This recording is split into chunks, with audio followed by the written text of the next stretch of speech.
Irmãos, hoje eu quero refletir com vocês sobre a responsabilidade que nós temos ao conhecer a verdade do Evangelho.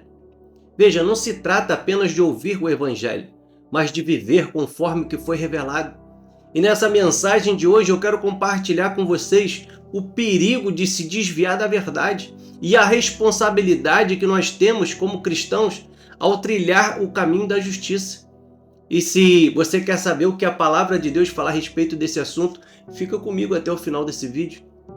Em 2 Pedro, no capítulo 2, verso 21, diz assim: Pois teria sido melhor que eles nunca tivessem conhecido o caminho da justiça, do que depois de terem conhecido, voltarem as costas para o santo mandamento que lhes foi dado.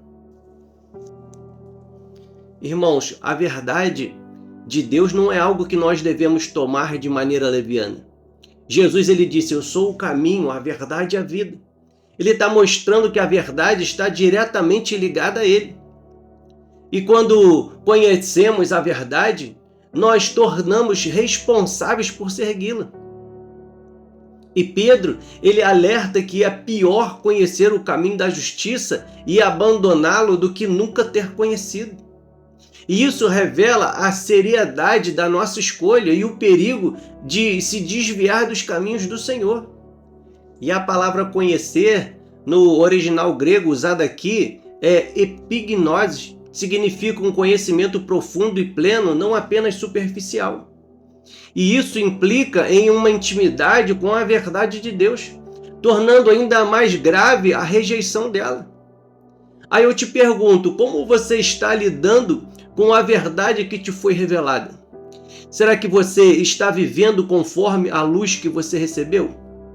Irmãos, entenda uma coisa: cada dia é uma oportunidade de reafirmar o nosso compromisso com Cristo. E em Hebreus, no capítulo 10, nos versos 26 e 27, fala sobre o perigo de continuar no pecado depois de conhecer a verdade. Ela é uma advertência séria para todos nós. E Pedro, ele compara aqueles que abandonaram a fé com animais irracionais, citando um provérbio sobre o cão que volta ao seu próprio vômito. Eu sei que é uma imagem chocante, mas poderosa também. E voltar ao pecado após conhecer a verdade é como retornar ao que era impuro e destrutivo. Irmãos, o pecado, por mais atraente que ele seja, ele só traz morte e destruição para a sua vida. Agora, imagine um prisioneiro que foi libertado da prisão, mas ele decide voluntariamente voltar para sua cela escura e fria. Isso é o que acontece quando alguém conhece a liberdade em Cristo, mas escolhe voltar aos caminhos do mundo.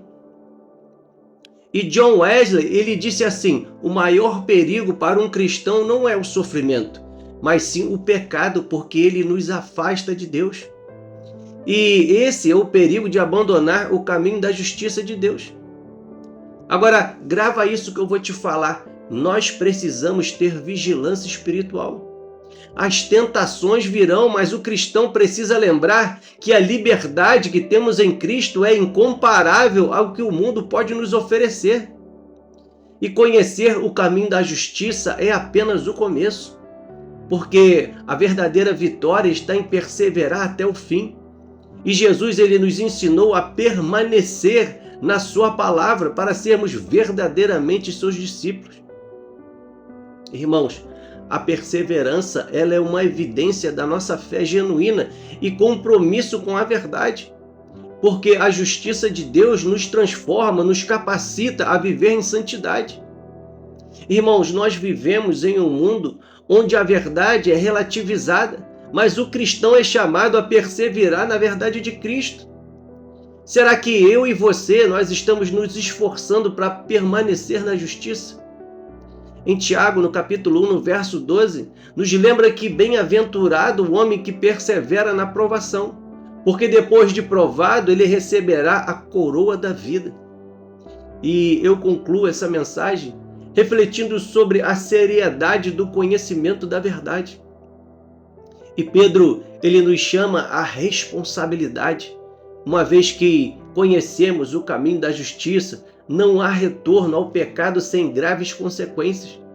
Nós devemos viver com uma fé firme, perseverando até o fim, sabendo que Deus nos capacita a seguir seus mandamentos. E o meu desejo é que nós possamos aplicar essa mensagem em nossas vidas, permanecendo fiéis ao que foi revelado a nós, e que o Espírito Santo de Deus nos fortaleça para viver em conformidade com a vontade de Deus. E eu termino dizendo que é melhor ser um cristão cansado do que um pecador descansado. Amém? E se você gostou dessa mensagem, não esquece de curtir, de comentar e de compartilhar essa mensagem. Me ajuda a levar a palavra de Deus para o maior número de pessoas possível. Amém? Que Deus abençoe a sua vida, que Deus abençoe a sua casa, que Deus abençoe toda a sua família. Eu sou Alexandre Silva, do Ministério Viva a Voz, e todos os dias eu tenho uma palavra que vem direto do coração de Deus para você. Que Deus abençoe o seu dia.